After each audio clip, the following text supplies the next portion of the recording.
I hope Maine could lend me a car to get to the coal mine. It's Lorna Miles. Oh, why, hello, Lorna. What do you have for us? Well, I just noticed flying cops miles from the trailer park. What do you mean? It's a trailer park. Of course you're going to have trouble in a place like that. I mean, what do you expect? The sheriff should be helping us normal citizens instead of wasting resources on those people. Well, They'll have to try to sort themselves out. I'm sorry, but my granddaddy settled in Bright Falls in 1911. well, thank you very much for that compassionate viewpoint, Lorna. Oh, here's a little surprise. The famous writer Alan Wake just walked in. Folks, I'm going to see if I can talk him into an interview. Come on in. Oh, I'm so glad you could find the time to do this, Mr. Wake. Nowhere to run now, Dan Brown. You back away from me. Don't hurt it. Whoa. Everyone calm down. Put the gun down. We're all friends here, right? Cool your jets, Nightingale. We got him. Judas Priest! What the hell's the matter with you? There's a civilian in there.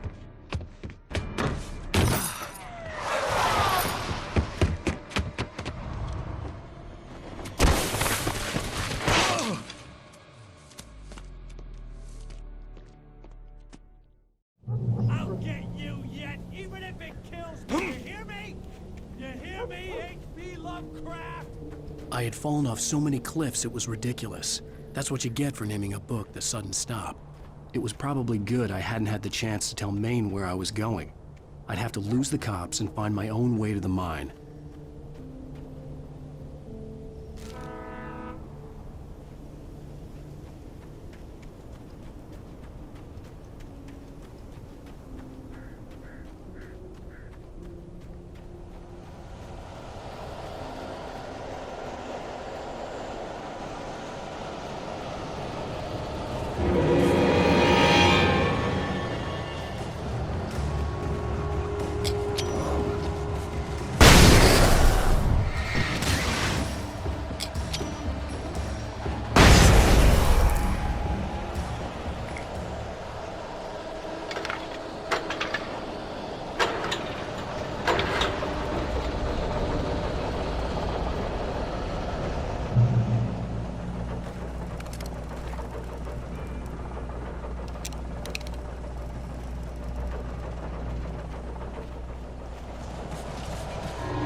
There was no sensible reason for the power company work lights to be here. It was almost as if they'd been left for someone like me to use.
Sarah trusted her gut, and her gut said Agent Nightingale was an asshole.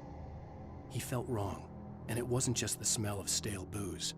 It was in the way he flashed his badge, pulled rank, the look in his eyes when he wanted answers. Where was Alan Wake? What was this about an accident? Where was his wife?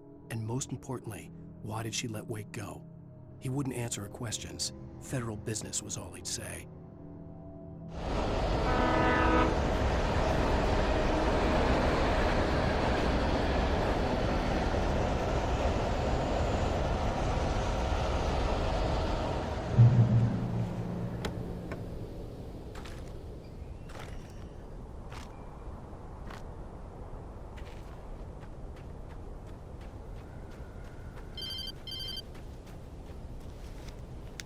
Hello? The most stubborn man I've ever met. Alice? Alice? Alan. Alan. I'm so afraid. It keeps me in the dark. Please help me. I look at you, Alan, and it's not you. Something else. Looking out from behind your eyes. Alice, I'm here. I'm so alone here. It's all gonna go to hell. You need to be careful. Cooperate. The connection had been terrible, but that wasn't the only thing that hadn't been right with the call. She sounded wrong somehow, but she had called me.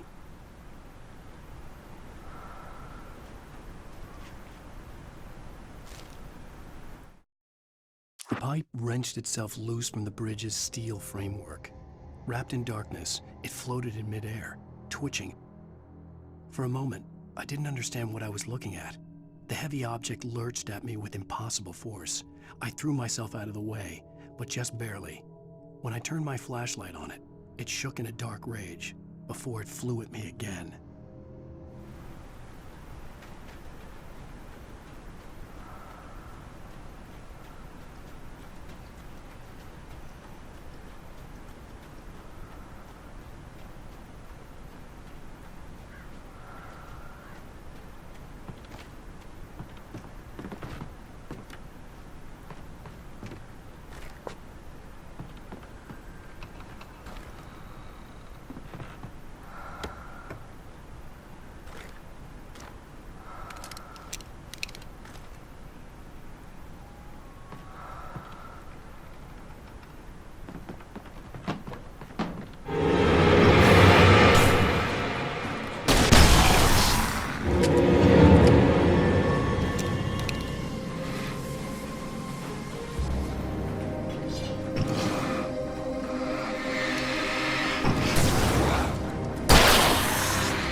I could see a railway bridge up ahead, and a warehouse of some sort on the opposite shore.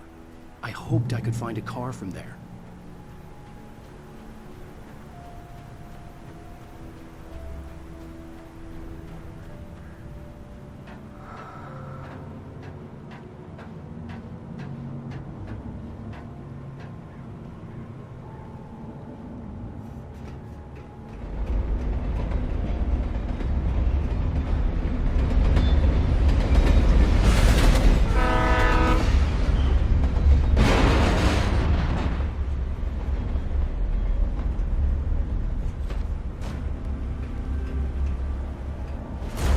That was pursuing me was growing stronger, and it was taking over everything in its path.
I slammed the door shut right in his smug face. He pleaded for me to open the door. True to form, the asshole actually thought I would obey. I had no sympathy left, no guilt either, not for him. I took a moment to savor the scream. I bet I had a smile on my face. It was all that I had time for. The dark presence was inside the lodge with me.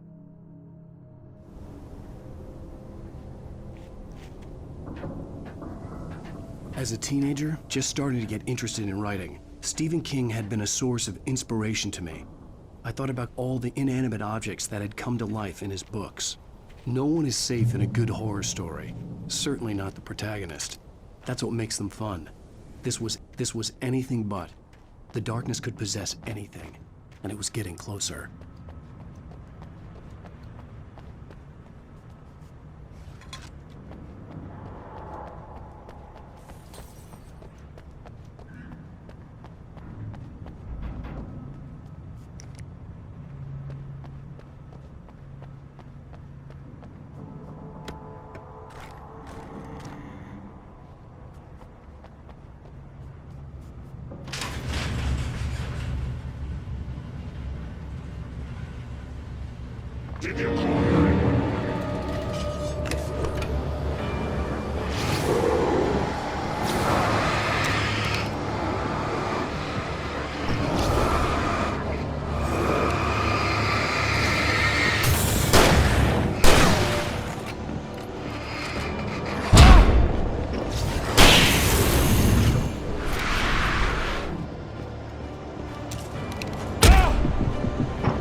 Take the facts of our existence for granted, unaware that they are merely a thin veneer of desperate self-delusion, covering the vast cosmos of madness and horror. All too often, the stars are...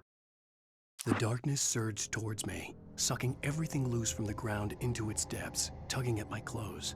I saw the flare the kidnapper had dropped and threw myself towards it just as I felt my feet leave the ground.